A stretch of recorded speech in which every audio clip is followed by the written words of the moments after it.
crucial moment when we can actually decide what to do with AI in a deep, meaningful way. The achievements that we make with AI are very, very often not so much about the technology, but about what the people do with it.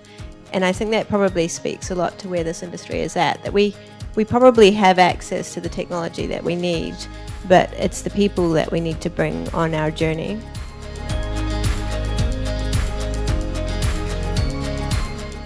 I think this community, this possibility to process data in a positive way, if we manage to do so by the foundation now, this is going to make a lot of difference for the world.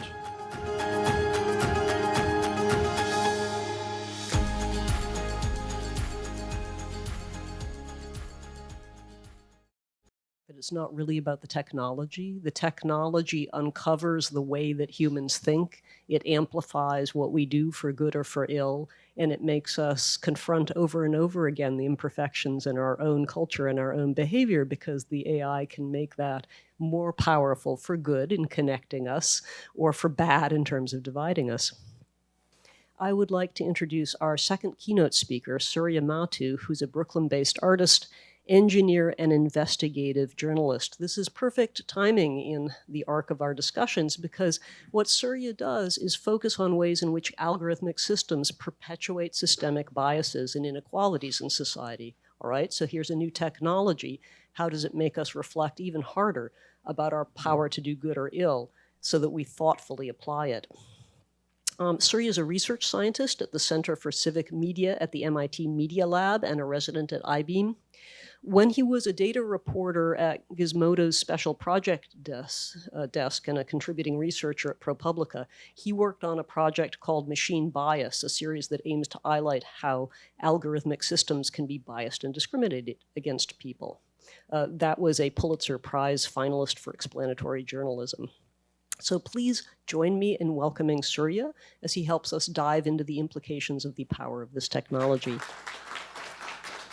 So hi, I'm Surya. Thank you very much for coming and listening to me. I'm feeling quite kind of embarrassed right now because you've pretty much covered all the stuff I'm going to say. You could just leave and kind of go check out the museum, and you would have got pretty much the same amount of information. But since you're here, I might as well try to make this at least entertaining. So I'll just start with a background of who I am and what I do. So yes, artist, engineer, and I actually say accidental journalist because I never meant to be a journalist. I kind of just fell into it. And the way I fell into it was I was always interested in understanding how algorithmic systems affect society. And the way my research in that started actually came from being a systems engineer working for a microchip manufacturer.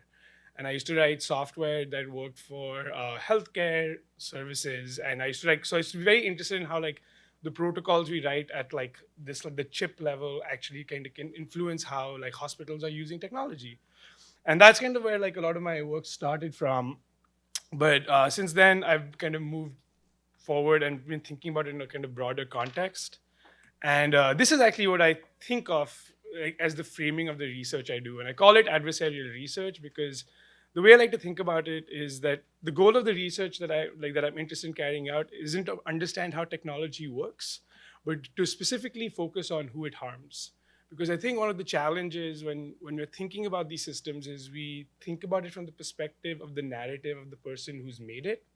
And of course, they can't think of all the consequences of their system, right? So there's always apologetic tone of oh, well, it's kind of racist, but they didn't mean to make it like that. It just happened. And it's so complicated and hard that it's not their fault, which is fair and honest. But the problem is it kind of demeans and kind of reduces the harm that's actually being caused. So kind of separating those out is something that I think is helpful in your mental model when you're trying to approach a system. It's come at this being what are all the ways in which it's bad? And it's not a reflection on the person. It's not saying that person is bad, but it's this system is causing these kinds of problems. And I think that separation is what we kind of lose in a lot of the conversations around this stuff because we're focused so much on its complexity. But you know what? Bridges are complex. Planes are complex. We go on planes every day and we don't have the same kind of fear that we do when we're using a computer, right? And you're literally in a can of steel in the air, and that's less terrifying to us than using a computer. So an example of that, as was already mentioned, was this story I worked on under Julia Angwood and Jeff Larson a couple of years ago. It's called Machine Bias. And it basically talks about how the risk assessment tools being used in the criminal justice system. We actually came to Broward County in Florida. Thank you, Sunshine Laws, for making data access more open to do the study. We basically found that these risk assessment tools that were being used are racist. And the way in which they're racist is that they're twice as likely to call an African American at high risk of committing a crime again versus a Caucasian. And back to like well, I guess I'll just get into it in a second. So before I kind of dive in more, I want to talk, and we kind of already discussed this, but it's always like I like to start like this when talking about AI, which is what are we not talking about, right? So we're not talking about sentience, right? We're not talking about this. We're not talking about like systems that can think for themselves and that have like feelings and emotions and thoughts. They don't. They're spreadsheets. They're oppressive spreadsheets, but they are spreadsheets, right? We're not talking about this, right? We're not talking. Do people know what I mean by this? This is Minority Report. These are like pre-crime, right? Pre-crime doesn't look like that. It looks like this, right? And that's the thing that we lose in these conversations. It's not predicting that kind of future, right? There's not the inevitability that's put on it. That's the narrative spin. It's not actually what it's always probabilistic, and it's always coming from like a place with human assumption and bias. So even when we talk about pre-crime, the question to ask there for me always is, what do you define as crime, right? Like, is white collar crime crime? Well, if it is, then we can really make, since someone's built this, right? Someone's built like a white collar crime prediction app that you can walk around a city in New York, like you can walk around a place like New York City, and they built a training data set and a model that tells you if you're in the neighborhood, how likely you are that white collar crime has occurred there. So you can like keep yourself more carefully. And it just kind of gets to the assumption of what we mean by crime when we talk about crime. Right, so when talking about new intelligences, what we're really talking about is predictive and prescriptive models, as we learned yesterday. The ability to make an informed guess about what might happen in the future based on what happened in the past.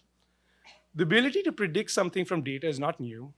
What is new is the scale at which we can make these predictions, which has been made possible by the ever-increasing power of computation and the volume of data gathered.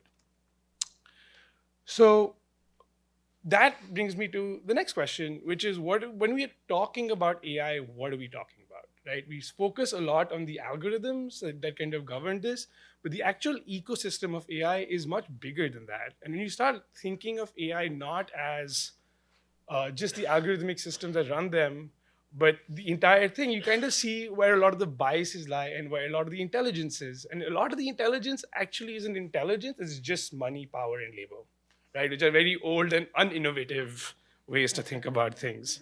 So I would argue that AI is made up of a vast, power-hungry, interconnected network of computers and humans.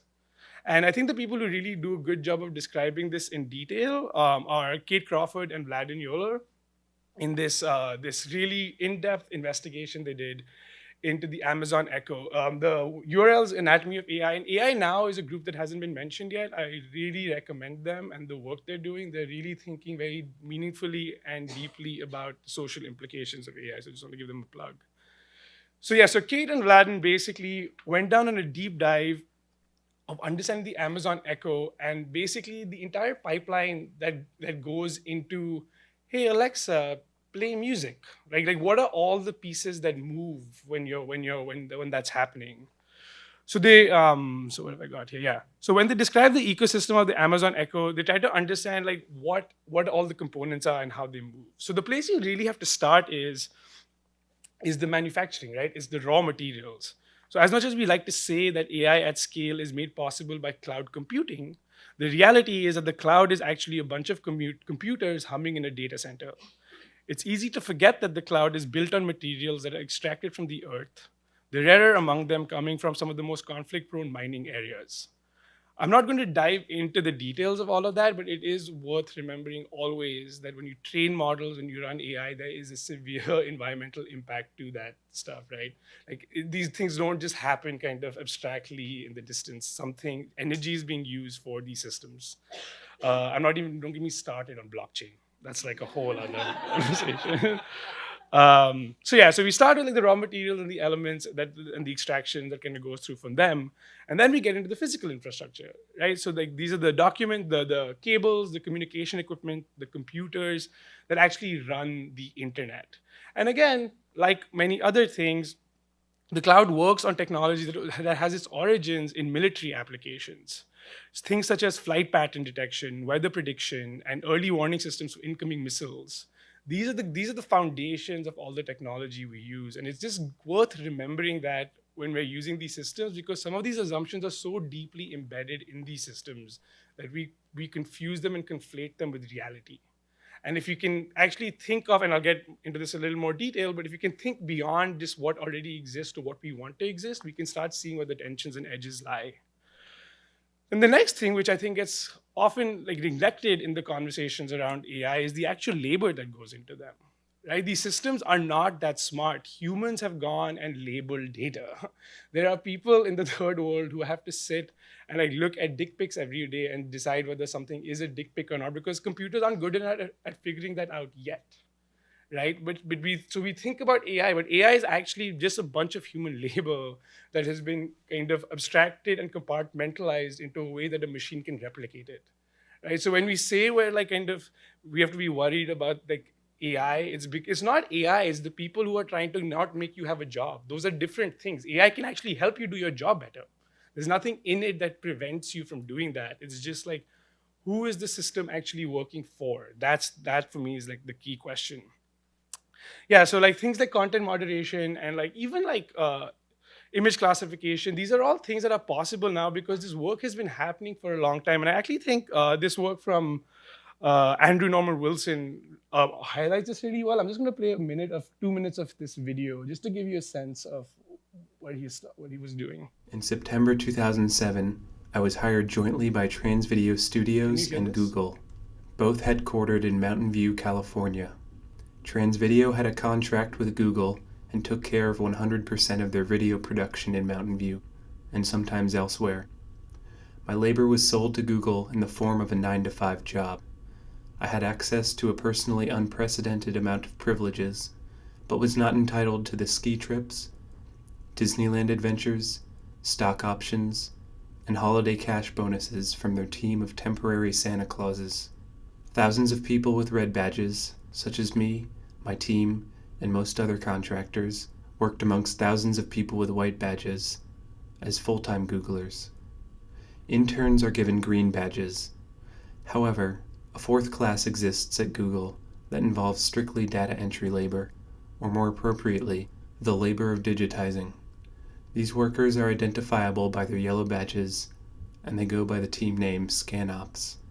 They scan books, page by page, for Google Book Search. The workers wearing yellow badges are not allowed any of the privileges that I was allowed. Ride the Google bikes, take the Google luxury limo shuttles home, eat free gourmet Google meals, attend authors at Google Talks and receive free signed copies of the author's books, or set foot anywhere else on campus except for the building they work in. They also are not given backpacks, mobile devices, thumb drives, or any chance for social interaction with any other Google employees. Most Google employees don't know about the Yellow Badge class. Their building, 3.1459, was next to mine, and I used to see them leave every day at precisely 2:15 p.m., like a bell just rang. So you get the idea, right? So this is in 2007, which is when Google still said that be no evil, don't do evil. They still said that, and this was happening at the time. So the assumptions that these things are happening because of a bunch of clever white dudes is not actually true. There's like a hidden layer of like labor that goes into enabling these ideas. And we often don't get to hear about that labor because it's just not that interesting. It doesn't make as compelling of an argument about why things are happening. And then not to take away from the people who are doing the really interesting, clever work, I think that's important too, but it's important to remember that everything goes together. And it's not like one of these things is not more valuable, it's what we put value into and what we value as society. So anyway, so moving on from labor, going back to this, does anyone here know what this is? The ENIAC, it's one of the first digital computers that were ever made. And it was used in the early 40s. for a variety of things, basically all around prediction. And the main applications were thermonuclear weapon simulations, the Manhattan Project, generating artillery firing tables, which is kind of where the roots of cybernetics come from. Basically, the idea being that like if you can build a simulation of how, if a plane's going in the sky like this, and you want to shoot something to hit it, you need to know how you need to aim your gun so that when it gets here, you'll be able to get there. And that's all stuff you can do mathematically. And they build these like tables of how you're supposed to position the angles of your guns so that when you see the velocity, you can measure it. And it's too hard to calculate. So they make these tables to do that. So that was one of the original applications for computing. And the third was weather prediction. So these are like the original uses of big data, right? And if you think about these uses, what's kind of really nice about them is like they don't involve any humans. They're like natural systems that kind of work on their own accord, and like they're fairly easy to predict with a consistent error rate because there's no like human interaction in this ecosystem. So yeah, so the ability to harness data for prediction has touched many aspects of human life now. However, in order to use data to make a prediction, it is necessary to reduce our complex world into a simpler model, something a computer can understand.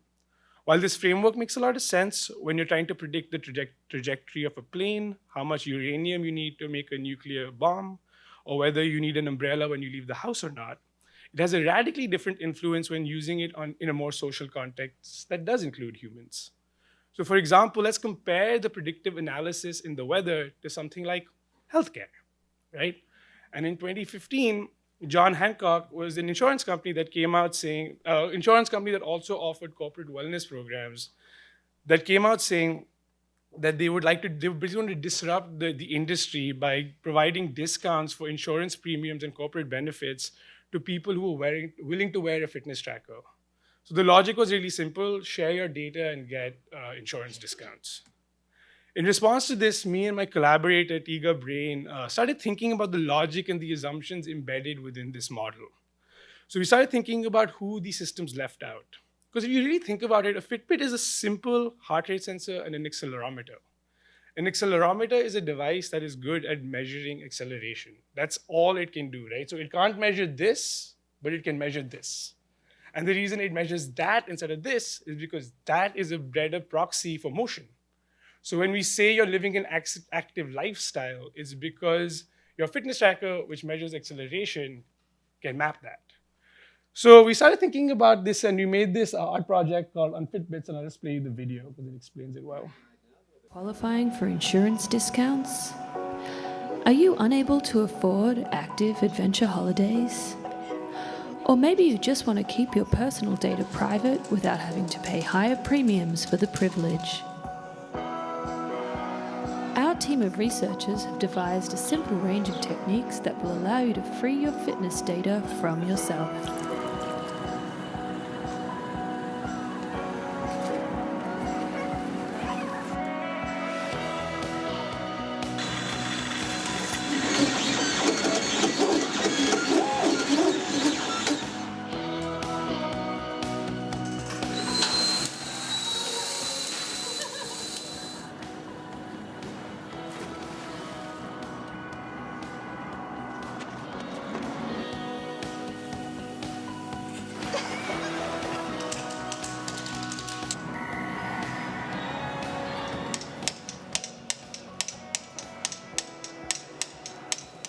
Free your fitness.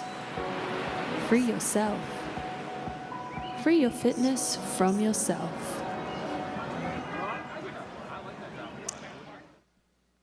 Right. So this is back in 2015, and we thought we were pretty funny. And you could argue, as some actually did on the internet, that our subversive art project was dishonest, and that what did they say? And that lying to your fitness tracker is deceptive and should be considered illegal, right?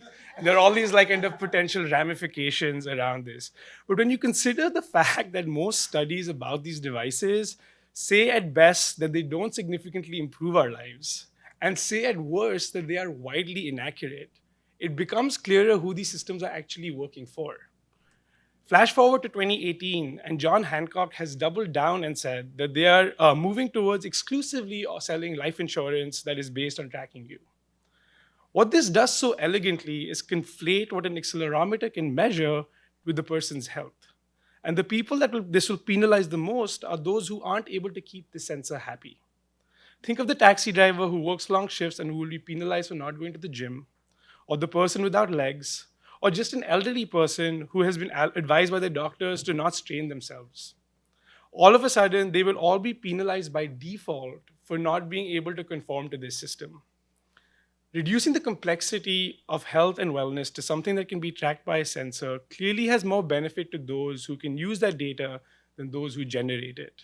And like with most forms of technical innovation, the people this will hurt the most are the most marginalized among us. So the insurance discount made available through fitness tracking surveillance is most commonly used by the people who can't afford that, and that does this thing of perpetuating a form of mass surveillance on the poor, the poorest among us, which has always been happening, right? So AI is not doing something that new. It's kind of doing the same stuff in just a new kind of flavor, unless we can really think about it. So these systems are difficult to hold to account because we have no access, right? The opaqueness of the algorithms, the companies that run them, it makes it hard to ask meaningful questions about how they work from outside these companies. And when issues are made public, the most common ways these things are dealt with are one of three, and I'm going to go through them right now. The first being the easiest, self-regulation. Right? Like this example from Amazon that came out earlier this year, like a month ago, where they basically said that since 2014, they'd been developing an algorithm that was going to help them with recruiting. They get so many CVs every day and resumes. They wanted a system that basically could tell them, hey, who are the best people in this pool? Who should we hire? Right? The way it turned out was that they said the tool turned out to be racist. Not racist, sorry, sexist. The tool disadvantaged candidates who went to certain women's colleges, presumably not attended by existing male engineers at Amazon. It similarly downgraded resumes that included the word women's, and as in women's rugby team, and it privileged resumes with the kind of verbs that men tend to use, like executed and captured.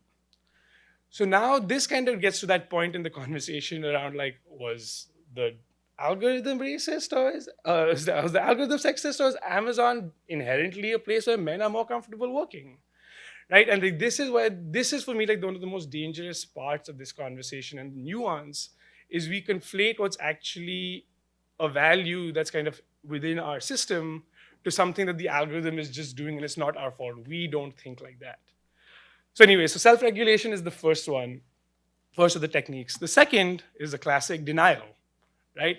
Of course, we don't do anything like that. Of course, there's no way in which we're providing these kinds of harms. And then that always inevitably leads to the third kind, which is an apology. Right?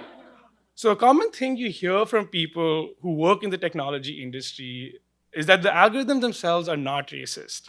They are merely learning the prejudices already present in society.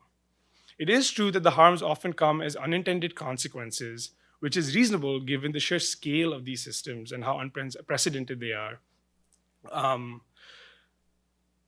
Scale of the system. The challenge then is to determine who is accountable for them. And never before has it been so easy to separate intention from accountability.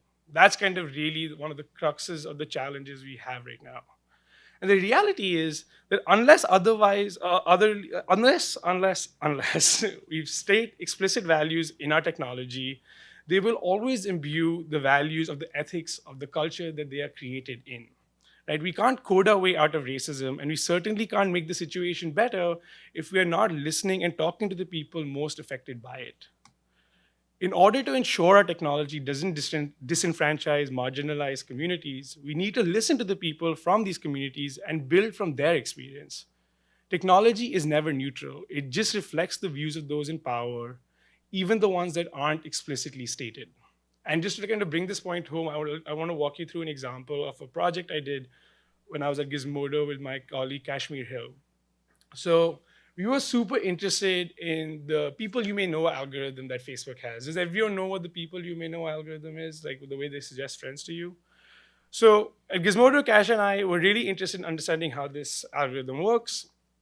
Cash had already done previous reporting that showed how psychologists were being suggested their patients, and we wanted to investigate that further. Since Facebook doesn't have an API or a way for you to access this data, I built us a tool that allowed us to collect all the people we were being suggested over time. There was no other way to actually get access to this data. And we didn't really find anything that interesting. There was only one person really from Cash's history who was interesting. It was this woman named Rebecca Porter. I always have to read this because it's so wild that Facebook figured this out. Rebecca Porter is Kashmir's great aunt by marriage. She is married to Cash's biological grandfather's brother. Her biological grandfather is a man Kashmir has never met, with the last name Porter, who abandoned her father when he was a baby.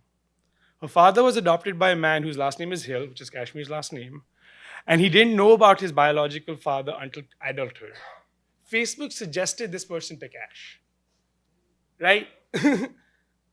So I don't even know. Like it still blows my mind that like Facebook could figure that out, right? And yeah, Facebook was able to like figure out Kashmir's family tree better than she could. And we wrote this story and we talked about this experience. And we then, after writing the story, got all these tips and emails from our readers talking about the different ways in which they are harmed by this algorithm. And the people, it turns out, the communities that are most harmed by this algorithm are sex workers and the LGBTQ community. So we heard stories from sex workers who went to great lengths to not let their sex worker clients know about their personal identity, but somehow they were still showing up in their Facebook friend suggestions. Right, so without even having, they didn't know what was happening. They tried using different phones, they tried a bunch of stuff, but there was no way for them to opt out of this. So when we were writing the story, we asked Facebook, hey, can you like tell us how someone who says they're having this problem, what can they do about it? And Facebook said, oh yeah, you just go to your settings, you go to this drop-down menu, and you just say, show my thing is available by no one, blah, blah, blah, and you should be totally fine. So we wrote that in the story, and almost immediately we got responses from our readers saying, hey, I don't have that option. And it turns out that the reality is there is no way to turn that off. The opt-out is only available for public figures. So if you have Facebook, if you use Facebook, there is no way for you to completely block other users from sending you requests. We wrote this story in like January. When did the story come out? But yeah, so November last year, so almost a year ago. And this is still the case, right? We've told Facebook about this. We've told them about the harms. I've even read FTC complaints from people saying that this is happening, and they still don't have the option of no one. So anyway, we got to have this great headline for the next story we wrote, where Facebook basically said, oh yeah, it turns out we were wrong. We don't have that setting. We used to have that setting. It was like an A/B testing thing, you know, it's kind of complicated. We don't know. And like this like really like reflects another big problem with this industry is the separation between PR and engineering. And for me, the most terrifying thing is that they are gaslighting themselves before they gaslight us, right? Like that's kind of the problem. It's like we don't know what the problems are because they don't think there are problems, and we don't have access to questions. We can't ask meaningful questions. And that's kind of how this whole thing starts. So we started really like digging into this, and we learned about this crazy concept of shadow profiles. Does anyone here know what a shadow profile is? All right, so for those who don't know what a shadow profile is, let's say this person A, person B, person C. Person A and person C are on Facebook. Person A and person C have person B's phone number in their contacts list. Facebook now knows about person B because person B exists in both their contact lists. Person B might not want to be on Facebook, might not want. You should have them connected by WhatsApp or not? Not sure yet because we can't prove it. WhatsApp, it's the glue that. No, it's also just Facebook Messenger. So when you make a Facebook account, they say, hey, connect to all your friends. The least amount possible of Messenger. But if you've shared your contacts with Facebook even once, they have it. They have it. Yeah. I know that. So that's all they need, right? And like that's how they do. So they build shadow profiles of people in your contact list, even if they're not on Facebook. Right? So the issue of consent is not even considered here. So Facebook knows, they say they have a graph of 2 billion people, but that's the one that they claim to have. And we don't even know who they don't have, who they have who's not on Facebook, who doesn't want to be on Facebook. And when you start reading through their patents, which as an obsessive person I have, you start understanding the mechanics behind this, right? It's not that they're super evil. They just want to connect you to everyone, you know? It's like, why? What could go wrong? Like, people like people. We should all hang out. It's totally great. So anyway, what we ended up doing in the story was we built a tool that and again, this is like a concrete example for me of like how you can investigate an algorithmic system without caring how it works, right? So we don't care how it works. We really just cared who it harmed. I still don't know how exactly Facebook suggests friends to people, but we do know it harms members from the sex worker communities and LGBTQ people. And they still haven't changed that. So we built this tool that basically allowed people to collect their own data because there was no easy way for them to access it. This is not even considered, even in like GDPR, if you went through that whole rabbit hole, that this wouldn't come up. This is not, in Facebook's mind, your data. So I built a tool that let us do that, and obviously they were not happy about that. And they said it violated their terms of service, and please stop. And this, we released this tool right before the Cambridge Analytica stuff broke out. So I think they were then distracted. And they like let it go and didn't send us a cease and desist. But it does highlight the fact that Facebook doesn't want you to collect your own data. Right? So they say this is all for us, but if you actually start performatively trying to violate their terms of service, as some of us do because it's fun, you start understanding what the boundaries are of how these companies work. Right? And I just want to make this point again because I think it's so crucial. Facebook's focus was on building the social graph. The one thing they have always proudly proclaimed is that they are in the business of connecting people to each other. It would be naive to believe that no one there considered that not all people necessarily want to be connected to each other. Right? Sexual harassers, their victims don't want to be connected to them, and they want an explicit way for them to be able to prevent that. And not having an opportunity to say no one betrays, for me, the intention, right? Like it's like that's the bread and butter of their business model. The social graph is the one asset that they actually have. By not adding that no one, it's actually just telling us, hey, it's more important for us that we keep connecting people together and not give them the option to not connect than care for these communities. That's what I take away from it. Of course, we can get into a whole conversation on intention. They don't really mean it. It's a really complicated thing. But that's what I see every time I see that drop-down menu, right? Every time I see that on my Facebook page, I'm like, you know this now. We've told you. There's like a bunch of kind of writing around this. And you still don't care. And that's where the issue of agency comes up and the lack of agency we have as people. So just to like drive this point home, and we made it a lot yesterday, but I'm going to make it with the best possible GIF. Humans drive technology. It does not live, yeah, it takes a second, you know? There's a lot going on. But really, humans do drive technology. It's not something that happens in a vacuum, right? And if you're not explicit about the values that we're putting into our technology, it is just going to imbue the values of the culture it's in. It's not that people at Facebook don't care about sex workers, it's that they don't have any around them. So no one's telling them that, hey, this harms me in this way. And when we do tell them, they take on a defensive role rather than saying, yep, could have totally messed up and didn't know how. And that's the gaslighting that I'm personally really concerned about. All right, last point, and then I'll stop. Sorry, I've been very ranty. The final point I want to make is about value. And since the invention of the smartphone, we seem to be working with the assumption that everything will be better if it's smart. We now have an entire industry dedicated to making this a reality. I'm talking, of course, about the Internet of Things.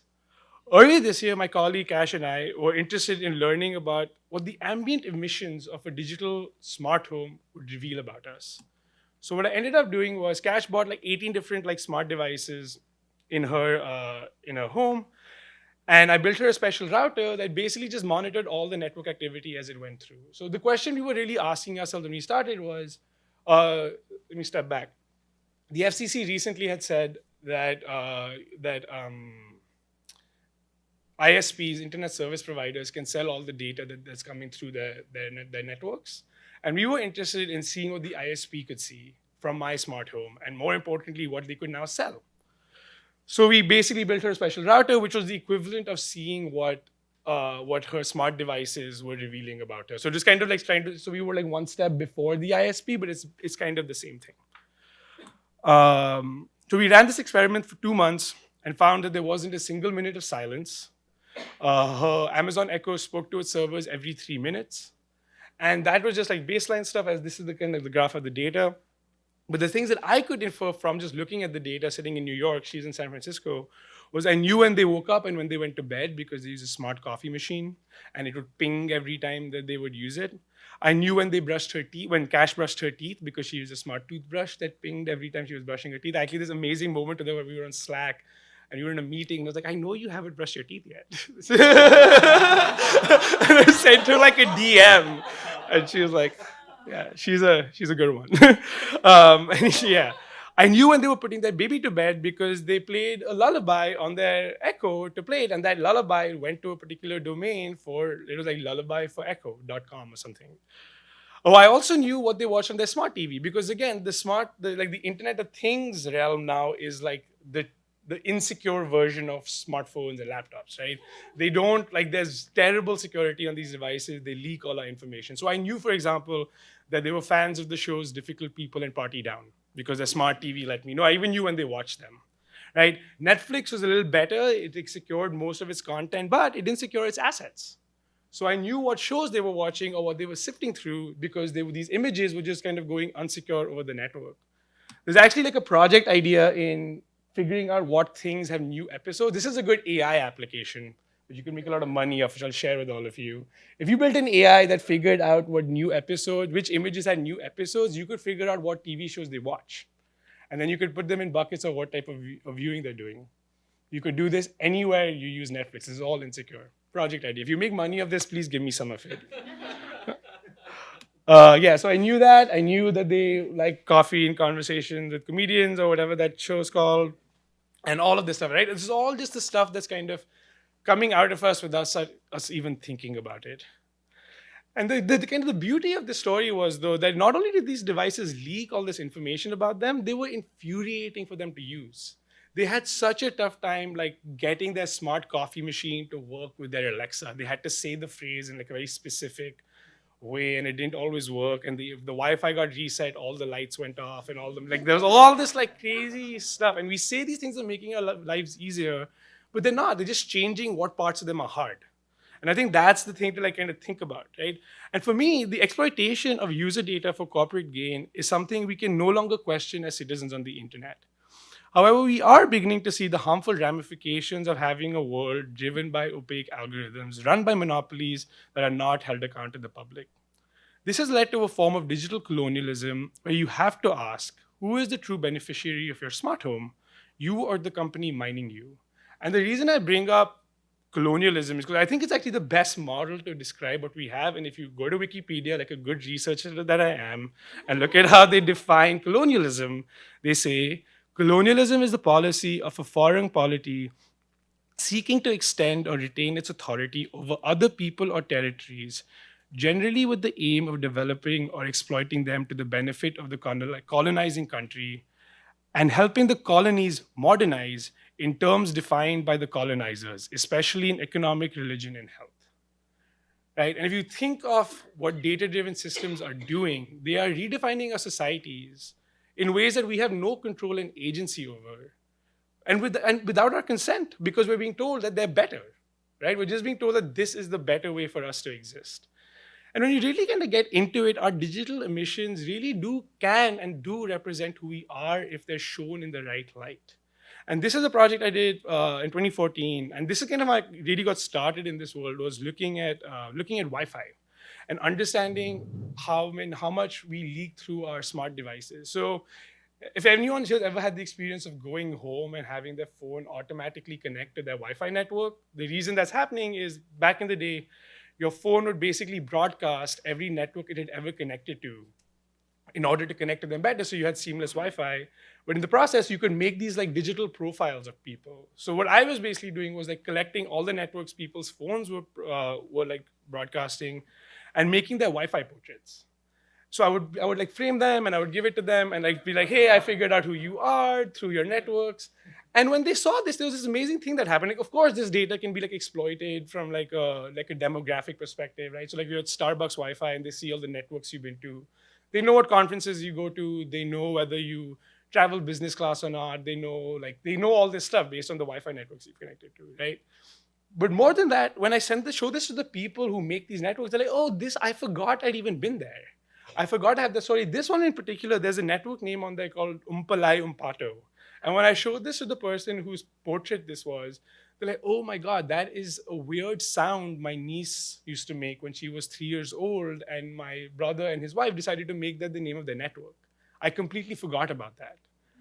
Right? So this is actually a part of her personal story in a way that like she doesn't know about and isn't even told is possible, and that she shouldn't care about and should feel bad about that companies are taking it away from, like taking that information away from her. So for me, and what's really exciting about the space we're in right now, so this is all garbage, right? Like the tech industry is like already done. They've already like formalized a lot of these systems. What's cool about museums is that there's a space to rethink these assumptions. And I think the conversation we were having in the data and privacy thing and trying to figure out what values we're talking about, let's just start with not this, right? And let's just start to like, let's try to not do this and provide, because I don't think there's a better way to fight this that isn't changing the narrative. Trying to fight back is not going to be as effective as just showing a different way in which things can work. Because it turns out people don't really have models of that because we don't have access to that information. So I think the last thing I want to just say is that a simplest place to start would really be to treat the data of a person with the same dignity that you would treat that person. Thank you.